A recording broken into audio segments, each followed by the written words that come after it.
Hello दोस्तों जी, नमस्कार। कैसे हैं आप लोग? होप इस लॉकडाउन के पीरियड में और इस बारिश वाले दिन में आप लोग बहुत अच्छे से रह रहे होंगे, ज़्यादा से ज़्यादा गर्म पानी पी रहे होंगे और लॉकडाउन का पूर्णतः पालन कर रहे होंगे। क्योंकि दोस्तों, हम हैं तो ही समाज है, हम सुरक्षित समाज सुरक्षित। महामारी फैला हुआ है, वैश्विक महामारी है, तो इसमें सुरक्षित रहें, सेफ रहें, खुद भी अच्छे से रहें, समाज को भी अच्छे से रखें। तो दोस्तों, मैं बताना चाहता हूँ आप लोगों को कि जैसे मेरे कुछ मित्रों ने कहा था कि बाबर के बारे में बताइए, तो बाबर के बारे में मैं कुछ महत्वपूर्ण बातें बता देना चाहता हूँ कि जहरुद्दीन मोहम्मद बाबर, जो समरकंद वर्तमान में उज्बेकिस्तान है, वहीं के शासक थे। और बाबर के पिताजी थे उमर शेख मिर्जा थे और उनकी माताजी का नाम कुतलुग निगार खानम था। कुतलुग निगार खानम, सॉरी, कुतलुग निगार खानम याद जो रखिएगा। और बाबर का जन्म हुआ था 14 फरवरी 1483, याद रखिएगा, 14 फरवरी 1483, समरकंद जो वर्तमान उज्बेकिस्तान है। समरकंद जो वर्तमान उज्बेकिस्तान है, आप याद रखिएगा। और बाबर की कई सारी पटरानियाँ थी और बाबर के प्रमुख पुत्रों में थे हुमायूं थे, कामरान मिर्ज़ा थे, अस्करी मिर्ज़ा थे, हिंदल मिर्ज़ा थे, अहमद मिर्ज़ा थे, शाहरुख मिर्ज़ा और फारूक मिर्ज़ा थे। और 1494 में लगभग 11 वर्ष की उम्र में बाबर जो है समरकंद के शासक बने। और ऐसा कहा जाता है कि बाबर को बहुत सारी चुनौतियाँ थी वहाँ समरकंद में। बाबर को बहुत सारी चुनौतियाँ थी, क्योंकि अब उनके भाई लगभग षड्यंत्र करते रहते थे कि अपदस्थ करने का। तो अब उसी समय जो है, और बाबर ने पातशाह की उपाधि भी धारण की थी। और अब उसी समय खुशकिस्मती से पंजाब के शासक थे दौलत खां लोधी, जो लोधी वंश के प्रतापी राजा इब्राहिम लोधी के चाचा लगते थे। तो बेसिकली मध्य पूर्व के जो शासक थे, तो हिंदुस्तान के राजाओं का मानना था कि वहाँ के शासक यहाँ आएंगे, आक्रमण करेंगे और यहाँ के राज को विजित करके वापस लौट जाएंगे। तो दौलत खां लोधी, जो इब्राहिम लोधी के चाचा जी थे, उन्होंने भी यही कंसेप्ट से बाबर को दिल्ली और आगरा पे आमंत्रित किया आक्रमण करने के लिए। फलस्वरूप बाबर जो है 16 अप्रैल 1530 को हिंदुस्तान पे आक्रमण करने के लिए समरकंद से चल दिया। समरकंद वर्तमान उज्बेकिस्तान। और सिंधु नदी पार करता हुआ बाबर ने 20 अप्रैल 1526 को पानीपत के प्रथम लड़ाई में इब्राहिम लोधी का सामना किया। बाबर की ओर से करीब 1 लाख सैनिक थे और करीब 100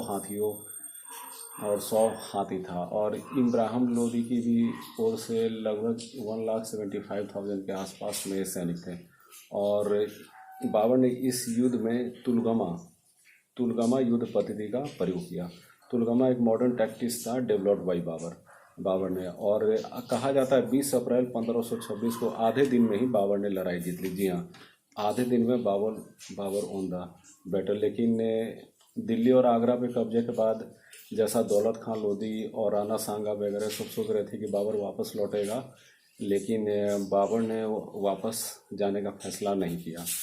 फलस्वरूप अब खानवा की लड़ाई छिड़ गई। खानवा जो है चित्तौड़ मालवा के शासक राणा सांगा थे, बहुत ही वीर थे।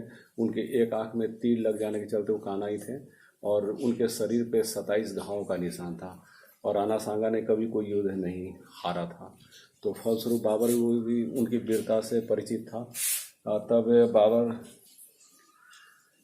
17 मार्च 1527 को बाबर और राणा सांगा के बीच खानवा का युद्ध लड़ा गया। एक राइटर हैं जिनके बारे में मैं ये एक कोट उद्धृत कर देना चाहता हूँ। उनका नाम था केवी कृष्णा राव। तो उन्होंने कहा, Babur won the battle because of his superior generalship and modern tactics. Babur इस लड़ाई को जीत सका क्योंकि अपने अद्वितीय सैन्य कौशल क्षमता और आधुनिक टैक्टिक्स के द्वारा। तो और उसी में शिलादी, एक राणा सांगा का सेनानायक था शिलादी। उसने गद्दारी करते हुए राणा सांगा से जाकर बाबर के सेना में अपने 6000 सैनिकों के साथ मिल गया। तो फलस्वरूप राणा सांगा की हार हुई।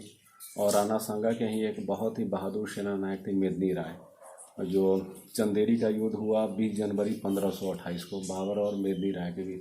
कहा जाता है कि इस युद्ध में मेदिनी राय ने बहुत वीरतापूर्वक लड़ा और अंत में तो मेदिनी राय बाबर के सामने नहीं ठहर सके, लेकिन उन्होंने अब अपने सेना नायकों के साथ लड़ते हुए वीरगति को प्राप्त किया और उनकी स्त्रियों ने जौहर व्रत का धारण किया।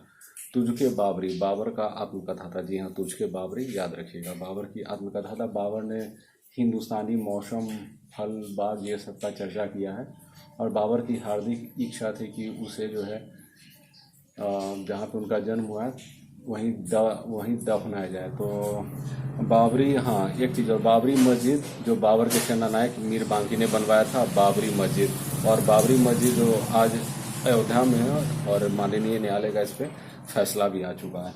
बाबर की मृत्यु हुई 26 दिसंबर 1530 को। जी हाँ, 26 दिसंबर 1530 को बाबर की जो मृत्यु हुई और वो मात्र 47 वर्ष की उम्र में दुनिया से चल बसा। बाबर के बारे में कहा जाता है कि वो बहुत लंबा तगड़ा था और वो गंगा नदी को 2 बार तैरकर पार कर सकता था। जी हाँ, 2 बार तैरकर। और बाबर जो उज़्बेकिस्तान मध्यपूर्व में पला था और यहाँ का आबो हवा उसे बहुत पसंद आया और उसने यही रहने का फैसला किया था। तो दोस्तों, मैंने प्रमुख बातें आप लोगों को बताई बाबर के संदर्भ में, तो उस बात को याद करें। ज़्यादा से ज़्यादा कुछ NCERT, BTC और भारतीय भवन के बुक से देख लें और ज़्यादा से ज़्यादा गर्म पानी पिए। अगर मेरा वीडियो पसंद आया तो इसे लाइक, शेयर और सब्सक्राइब ज़रूर करें। अपना ध्यान रखें और आपकी सफलता की शुभकामनाओं के साथ जय हिंद, जय भारत।